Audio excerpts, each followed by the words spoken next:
Hello there. We will now deal with the final phase of Africa and the Atlantic world. We didn't get to this topic yet. We left off here. Slave revolts in America. The two that I've mentioned are only two of many others we could talk about. But one happened in Haiti, as you can see. The other, Nat Turners Rebellion, happened in Virginia. And they're about 40 years apart from each other. Uh, both significant in some similar and some different ways. Haiti was actually a French colony at the time, so the revolution there was a rising up against French landowners, plantation owners, and soldiers to some degree.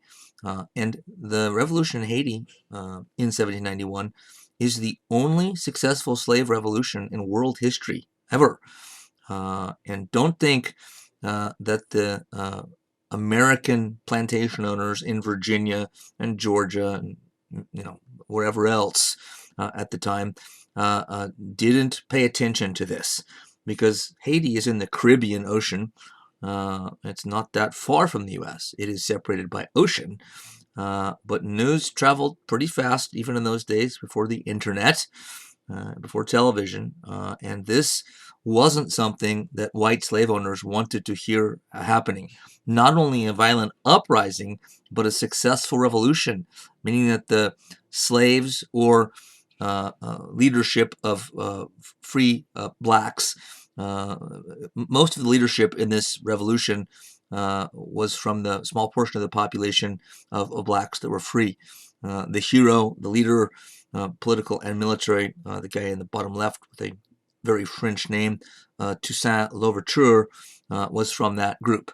So there were some free blacks that basically led the rebellion, but the masses of numbers they needed to overthrow French control of the island violently came from the ranks of slaves themselves. But this horrified American slave owners in the U.S. Because 1791 is in the early years of the Republic. The Constitution had gone into play just 2 years before this. So it's pretty early in our nation's history, and this frightened all slave owners, probably anywhere, but particularly in the U.S. because it's pretty close by. By the time Nat Turner's Rebellion happened 40 years later, slave owners were already frightened of the potential for these kind of uprisings to lead to a complete overthrow. Because again, the slaves didn't just rise up in Haiti; they threw off their colonial overlords and ousted them from the island, and established a successful black government. That is a lesson or a precedent that white slave owners do not want to see repeated or turned into a precedent, actually. But Nat Turner's Rebellion was one of the few in American history, U.S. history, I should say, and this one didn't succeed in overthrowing, the established leadership of white American plantation owners and their politician friends in Washington, D.C., but it certainly sent shockwaves of fear, much like the bigger and more successful one in Haiti did 40 years before. There were a few others. There was the Stono Rebellion in the Carolinas, North Carolina, in the middle of the 18th century, 1739, I believe. And some others. There was one outside of New Orleans that was fairly large scale, around 1810, 1811, somewhere in there. Nat Turner's is the most famous. There were some plots to rebel that were overthrown before they actually came to fruition, meaning there were plans to rise up in revolt, but somebody ratted them out. Two famous ones, Gabriel Prosser's and Denmark Vesey's in Charleston, South Carolina. Both of those were foiled before they began.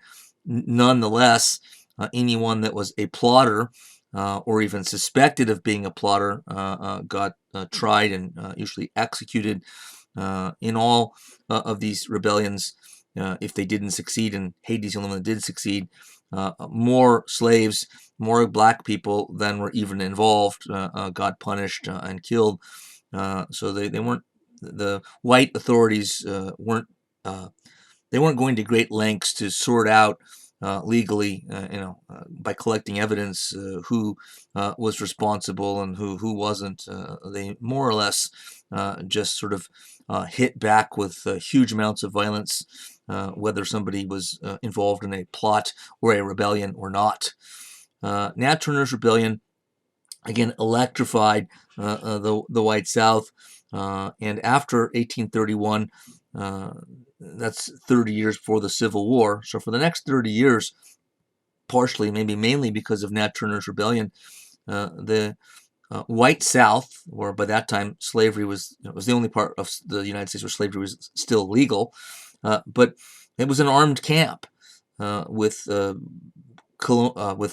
state militias, South Carolina, Georgia militia, Virginia militia, patrolling the woods and basically policing slavery and tracking down or catching escaped slaves, etc. So the militias, the equivalent of the National Guard in these states, were not being used for what they're normally used for. They were used as sort of slave police.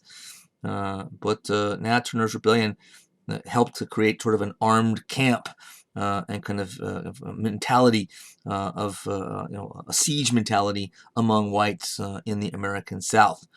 Who was Nat Turner? Nat Turner was a remarkable slave in Virginia, and he grew up apparently from a young age being hyper religious and was very sort of spiritual and religiously oriented. And he was a Christian, and he knew the Bible through and through. And at some point, he didn't live that long, as you can see from his dates of birth and death. But at some point, he decided or realized, he would say, that the Bible basically said slavery was immoral, and he took it upon himself at some point after that to do something about it. And what he did was plan an armed rebellion. He and some co-conspirators, fellow slaves that he got in on the project, started to stockpile weapons that they pilfered from here and there and weren't caught. And on the allotted day, this one wasn't foiled ahead of time. They went on a rampage in Southampton, Virginia, killing dozens of white people, kind of going from property to property, plantation to plantation, killing somewhat indiscriminately, because some children were killed. But apparently they did spare some people that they knew, white people, if they thought them to be, they'd done something that wasn't cruel or something, humane. That were seen as sort of good guys. So that wasn't completely indiscriminate, but it was somewhat. And it was sort of mass murder of even innocence, because it's hard to blame children for what their parents do, or we shouldn't blame children for what their parents do. And of course, this unleashed a backlash. The militia was called out, and the rebellion was put down by violent, bloody force. All of the co-conspirators and the leader Turner were either wounded, captured, or killed. Turner actually hid out for some time, was eventually apprehended, tried for insurrection, and convicted and sentenced to death and hung. But he became, in many ways, kind of a martyr for the cause of anti-slavery, or we will call abolition. The abolition of slavery means the abolishment of slavery, getting rid of it. So Turner's Rebellion loomed large in the history of the American South before the Civil War, and everyone, whatever side they were on, had some sort of strong feelings about it. The harsh economics of slavery gets us back to this recent book, The Half Has Never Been Told, by Edward Baptist, a Cornell University professor currently. But the book is partially about how traditionally historians have believed that slavery was sort of somewhat outside of the capitalist system. Not that profits weren't being made, but that it wasn't part of, say, this is the traditional view anyway, part of America's industrial growth. The industrial revolution was already underway in the North, at least its early phases, and meaning factory production, eventually in cities with huge amounts of machinery and large numbers of workers in one factory. And the South, at the same time, this part was true for sure, was overwhelmingly rural, few cities, and very little, if any, manufacturing and factories, still agricultural based. And for that reason, it's often been traditionally thought by historians that slavery was kind of on the way out anyway, because it didn't fit sort of a capitalist system, that it would have had to have gone bye-bye one way or another because it wasn't efficient enough. The idea being, one of the ideas behind this being that it doesn't make for efficient labor because a free labor system has existed in the North, though workers in that system were still often under harsh conditions. They were still free, and they could get promotions and could get raises, and that kind of a system provides incentive for workers to work hard or harder, and so it's more efficient and works in step with the other efficiencies in capitalism. So we've seen that slave labor was seen to not be good enough for not the slaves themselves, but the system isn't good enough because there's no incentive in it. What incentive does a slave have to work harder? Or is there? Since we already know that another part of this very book talks about how there was a more perverse kind of incentive. Not if you work hard, you'll get a raise, but if you work hard, instead, if you work hard and meet your quota, you won't get beaten. So Baptist takes issue with the traditional view, and as I said, makes a pretty persuasive case against it in a number of ways, including that slavery didn't fit the capitalist system. In fact, he goes so far as to claim, and again provide credible evidence, that slavery was at the heart of the growth of capitalism. The capitalism wouldn't, in the United States anyway, wouldn't have turned into the juggernaut that it did and create this gigantic wealthy industrial capitalist economy that we have today without slavery being in the center of it. So what he's arguing in part also is kind of that historians have been fooling themselves or fooling us, not that it was an intentional conspiracy. They probably really believe this, but he's saying that they've tried to separate slavery from capitalism, is what he's arguing, so that capitalism sort of looks better. No one today is going to argue defending slavery, but if you link capitalism to slavery, then you have to criticize capitalism as well. So historians traditionally have separated the two and say, well, slavery wasn't really capitalist, and the capitalists were not going to, over the long haul, accept it because, if not for moral reasons, which would have been the right reasons, but for reasons of it not being economically viable. But again, this particular historian and author says that's just not true. Slavery fit perfectly well with capitalism and profit making. I didn't know some of this until I read this book, but slave labor was as commodified as you can imagine. You could already buy basically the equivalent of bonds on Wall Street in slaves. Just like, say, before the 2008 financial crisis, the financial instrument that mainly caused the crisis were mortgage-backed securities, which meant lots of mortgages put together in a bond, actual whole mortgages owned by people that had borrowed money to own a home, and you could buy bonds in those. So you actually, if you owned that bond, you would you'd be the creditor for hundreds or thousands of people that had homes across various places in the country, and you never have to even You never even see them, know where the home is, what it looks like. You wouldn't have to. You just own the bond. And basically, this was already going on with regard to slaves. You could buy bonds that really meant you owned slaves, even though you lived, say, in near Wall Street in Lower Manhattan in New York City, and never ever saw slaves, never went to a plantation, never knew what it was like. Didn't have to, and you could make a huge profit off it. You could also say you were anti-slavery in New York, in the antebellum or pre-Civil War period, where slavery was becoming increasingly unpopular. The abolitionist movement was growing in popularity there. So,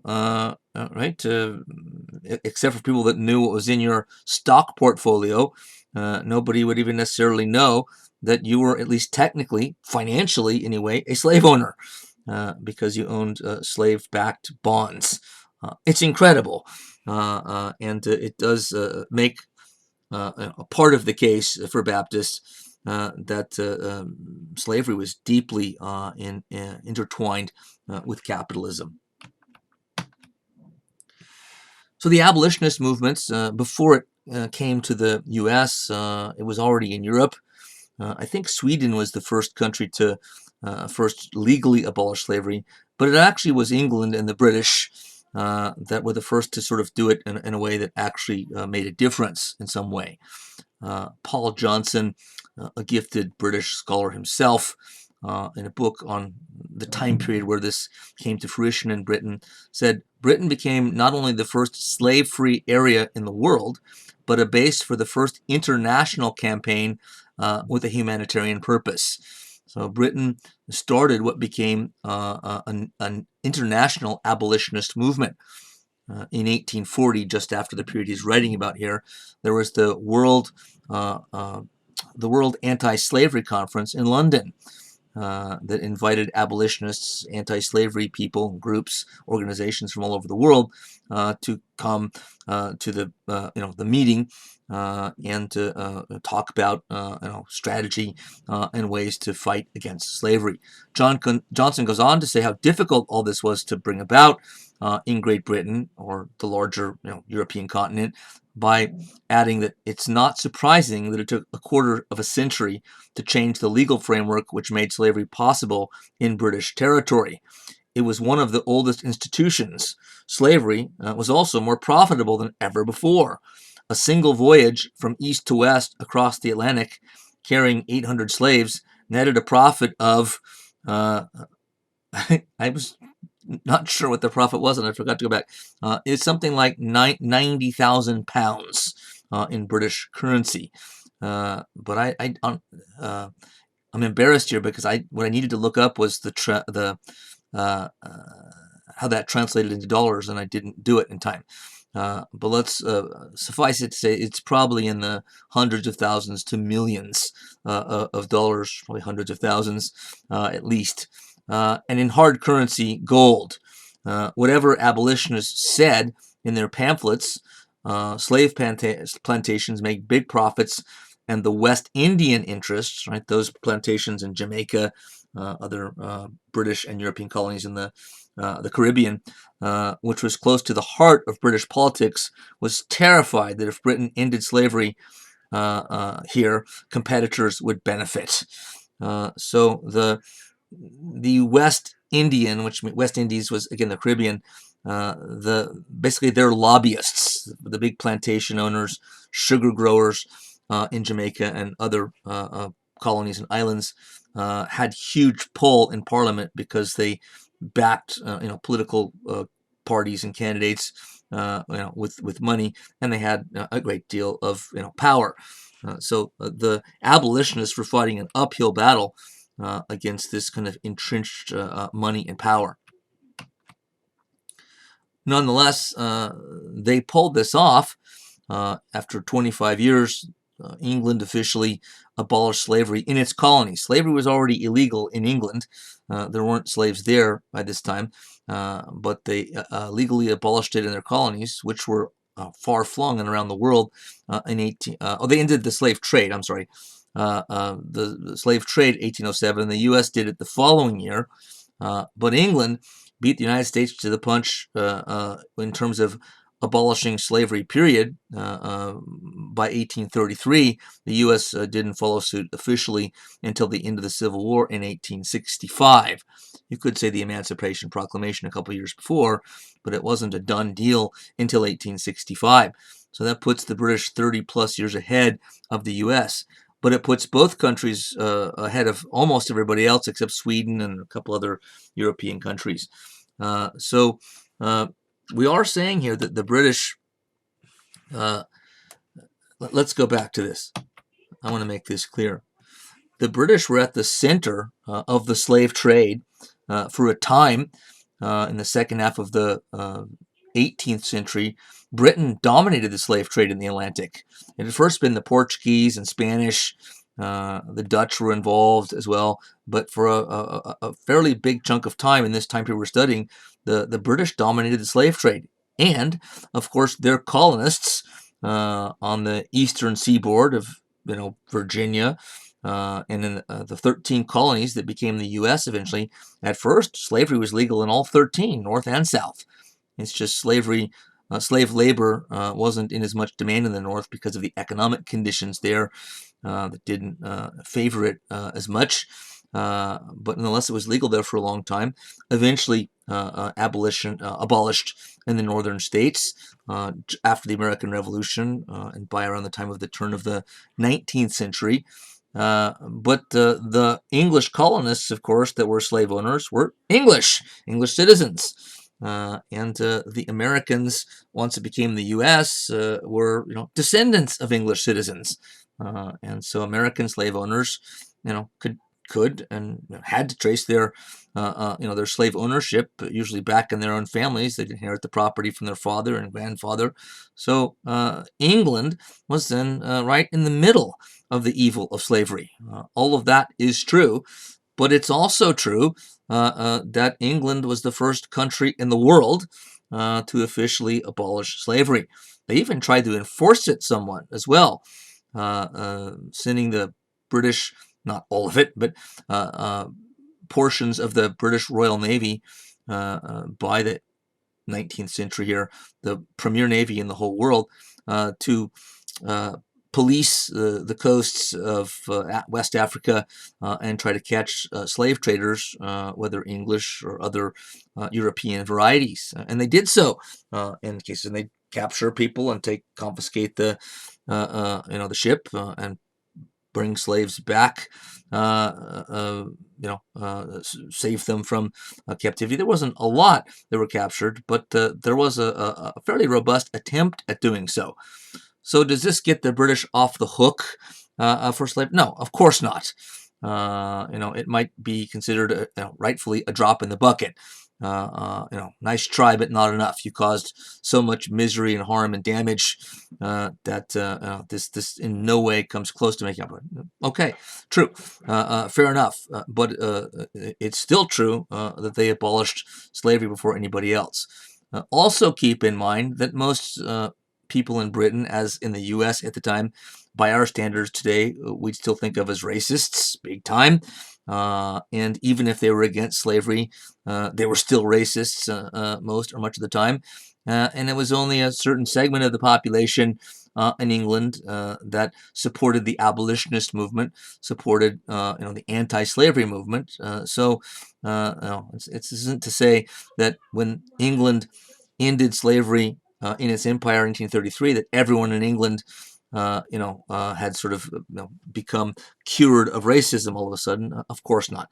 But the reality is that some remarkable things did take place. Maybe kind of the first event of note was the Somerset v. Stewart case in England in 1772, presided over by one of the great judges in British history, Lord Mansfield, who already had a huge reputation by the time this case sort of was on his docket and heard in his courtroom. Mansfield is usually considered to be the father of modern British commercial law, right at the time when Great Britain was establishing itself as the giant commercial financial nation in Europe, and he was an expert in commercial law. But he was a big-time judge, so he heard cases in all kinds of things. In any court case that he was involved in, partially because of his name, partially because of his personality, was a big theatrical event. He packed crowds in that wanted to see his cases, but especially this one, since you didn't get many slavery cases in London. This one was, people were, everybody wanted to get in, a standing room only here. Mansfield was also funny and had a great personality and could be kind of intimidating too. There's a funny story, not related to this case. There's nothing funny about this case, but he used to, just to piss off attorneys and lawyers, without having to like yell at them, which I'm sure he did sometimes too. But if he thought a lawyer arguing a case on one side or the other in his courtroom was rambling on too much, he'd just pull out a newspaper and just start reading the newspaper, acting like like he's not paying attention because the guy's so boring. Pretty funny. Wish judges would do stuff like that here. It'd be more entertaining. But in this case, it was a question of the freedom or not of a person who had been a slave but now was on English soil, a place where slavery is not legal. So at Mansfield, we should say, before we turn him into a hero, he was reluctant to settle this case in a way that made a blanket statement against slavery. And he tried to get both sides to settle out of court again and again and again and again. So he really didn't want to have to make a decision and didn't want to have to make the decision he did. But he did in the end. The way he framed the question in the case, the crucial question, was whether colonial slavery laws could be enforced in England in the same way, for example, that a marriage contracted in a foreign country would be recognized in England. So, if a marriage had happened in the United States or the colonies, I guess we should say, how was that legal here in England? And so he's trying to sort of ask that same question, but with regard to slavery here. His written decision in the end, these are the most famous words from the case, from his written opinion. The state of slavery is of such a nature that it is incapable of being introduced on any reasons, moral or political, but only positive law. It is so odious, which means disgusting, that nothing can be suffered to support it but positive law. Whatever inconveniences, therefore, may follow from a decision, I cannot say this case is allowed or approved by the law of England, and therefore the defendant must be set free. So by positive law, he means that there's nothing ever right or fair or just about slavery. The only way that it can be put into place at all is through laws made by men and by governments. But laws, of course, don't have to be fair as long as the people that make them have the legal right to make them. They can. There's all kinds of unjust laws in history. So by positive law, he's not saying that if it's in law, it makes it right. He's saying the opposite. Just because this has been legal for a long time doesn't make it right. In fact, it's odious. So he didn't, again, mean this to be a precedent for all cases involving slavery in the British Empire, but that is sort of what it became, even against his will. So this was an important milestone on the road to abolition of slavery by England and eventually other European countries in the U.S. A number of abolitionist leaders helped to push this cause over about the 25-year period we're talking about, from around the time of the Somerset case to the early decades of the 19th century. Maybe the most remarkable of all is Ulada Equiano, who I quoted once before. He was a former slave, but escaped slavery and eventually traveled the world, had this really dramatic life, but eventually ended up in England and learned the language fluently, learned to write it fluently, and became well educated in English culture and language and history, and became an abolitionist and a writer, and told a story in the most famous book that he wrote, which became the equivalent of a bestseller, and a book about a fairly recent book about the abolitionist campaign in England says of him, Equiano put on paper a story matched by none of his contemporaries, and a story that says lasted. Of the hundreds of books that argued for freedom for the British Empire slaves, his is the only one a reader can easily find today. Each year, more people read it than did so during his whole lifetime. Equiano had earned his way out of bondage. He had written more movingly and effectively about what it was like to experience slavery than would anyone else for decades to come. And he had done what most writers can only imagine, which was to earn a good living from his pen. So his writings actually sold too. And so he lived a somewhat privileged life, even though he lived in a country that had once been at the heart of slavery and still had tons of racism in it. So he was in somewhat of a precarious position, certainly, and was for sure treated badly and poorly in many circles, but not in all. So, and certainly not in the circles of the abolitionists. And he became one of the major and most important and most eloquent abolitionists. But among them were this guy, Thomas Clarkson, coming from a fairly religious Christian background, but he worked tirelessly for years, collecting evidence, documents, eyewitness accounts, building a case against the slave trade and eventually slavery itself. And so he did kind of a lot of the investigative legwork necessary to make a legal or political case against slavery. The same book I just quoted says Thomas Clarkson, the most learned and indefatigable of the abolitionists, gives in his history of the abolitionist movement a long list of writers who argued against slavery in England, which included Daniel Defoe, Alexander Pope, and Samuel Johnson. All of those are famous writers. There are many others on his list as well. It was Clarkson's decision in 1785 to devote his life to the cause, which produced what was, in effect, the prototype of a modern pressure group. He traveled about 35,000 miles, over time here and there, to gather information across continents, across oceans, interviewing witnesses, measuring slave quarters, examining mortality rolls, and collecting actual specimens of leg shackles, thumb screws, all kinds of macabre torture devices used in slavery, and other gruesome artifacts of the trade. So he's one of the key abolitionists, along with Equiano. William Wilberforce ended up being kind of the point man in the British government. He wasn't originally an abolitionist. He was an elected politician in the House of Commons, but he was over time talked into not only supporting but being somewhat devoted to the cause himself, and became its kind of front man.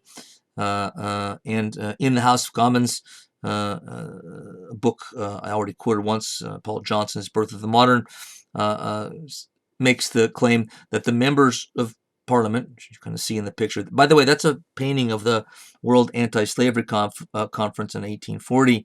Also famous because behind Wilberforce, the guy standing, speaking, gesturing, are two women. Those are Elizabeth Cady Stanton and Lucretia Mott, the two women that were there with the American abolitionist delegation. And there was quite a stir because in the first days of the conference, the big issue was not slavery. It was whether the two women there would be allowed to participate in the actual conference as delegates. So this says something, of course, about women's rights, and it's this humiliating experience for the two American women that led them on the voyage back to the United States after this conference, where they sort of made a pact amongst themselves that they were dedicated to starting a women's movement as well as an abolitionist movement.